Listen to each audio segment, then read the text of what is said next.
buenas tardes.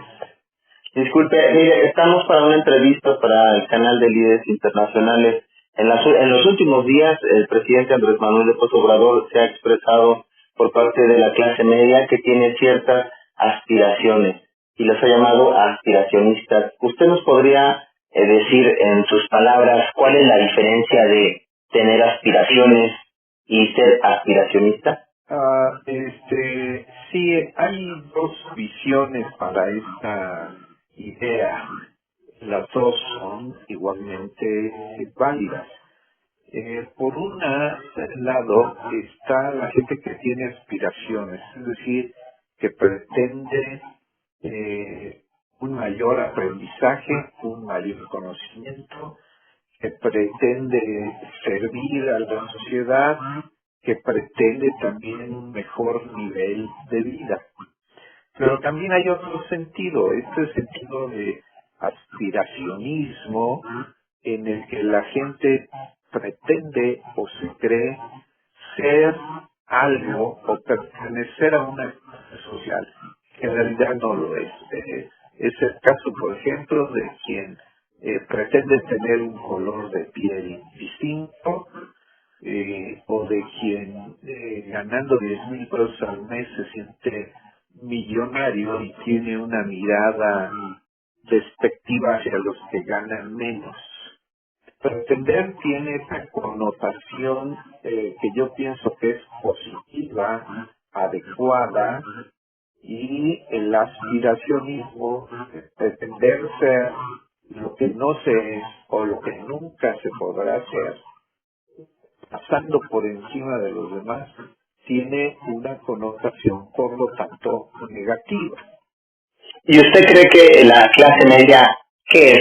¿Tiene aspiraciones o es aspiracionista? La clase media de México. Yo creo que hay ambas ideas en la clase media. Ajá. Pero para la clase media tiene una connotación de donde hay un nivel de ingreso, un estatus profesional determinado, y quien, repito un ejemplo, quien gana 10 o 15,000 pesos al mes puede sentirse clase media.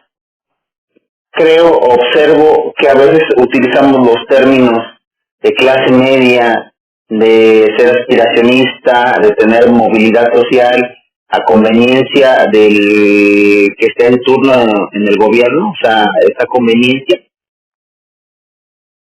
Puede ser, pero no solo del gobernante, sino de muchos, déjame usar esta expresión, de muchos opinadores.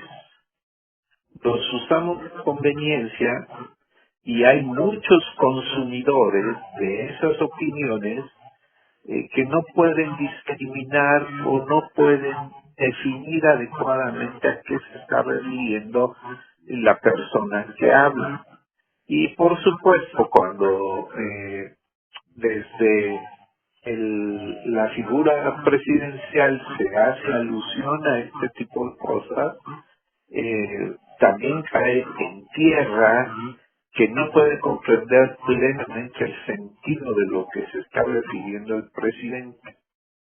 Okay. Entonces, efectivamente, de ahí vienen muchísimos resentimientos y enconos de unas personas en contra de otros, ¿no? Muy bien. Y, profesor, en ese mismo sentido, me quiero dirigir hacia el siguiente tema. Ante este problema de la clase media que hace crítica al gobierno actual, o sea, ya son más gente la que hace crítica sobre algunos errores evidentes que hay en la administración, también se une a este como debate la UNAM, en la cual cataloga a los estudiantes también como aspiracionistas que se han aburguesado, y al final suelta lo que traía a la mejor entre las manos, ¿no? Que quiere reformar o pone en el debate público el que se debe reformar la UNAM. Mi pregunta, ¿es malo que los alumnos tengan aspiraciones? ¿Está bien? ¿La UNAM necesita una reforma? A ver, voy paso por paso.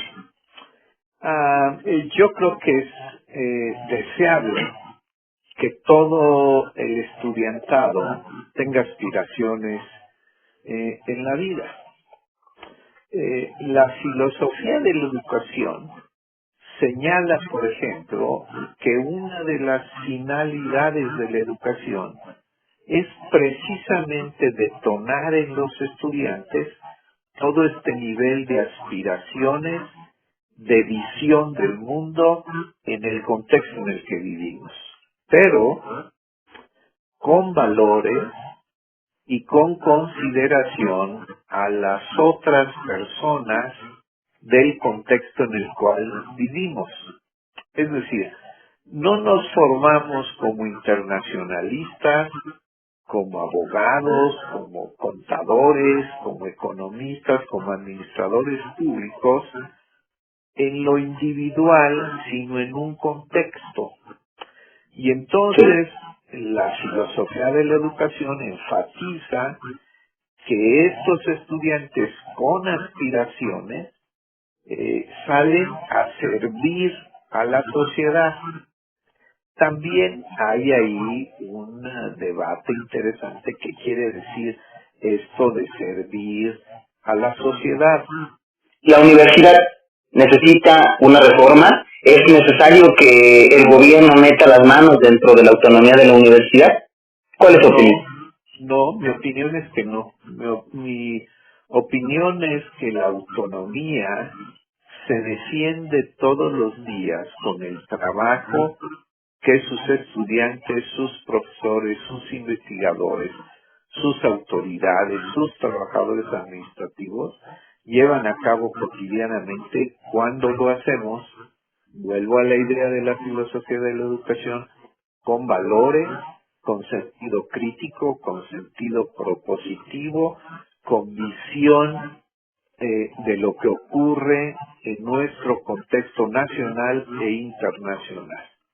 Corre el peligro la universidad de que a la hora de meter mano por parte del gobierno en turno, ya sea ahorita Morena, después el PRI, empiece como a tratar de implantar su ideología, como lo ha pasado con el poder legislativo, con la gente militante de Morena. ¿Podría pasar eso?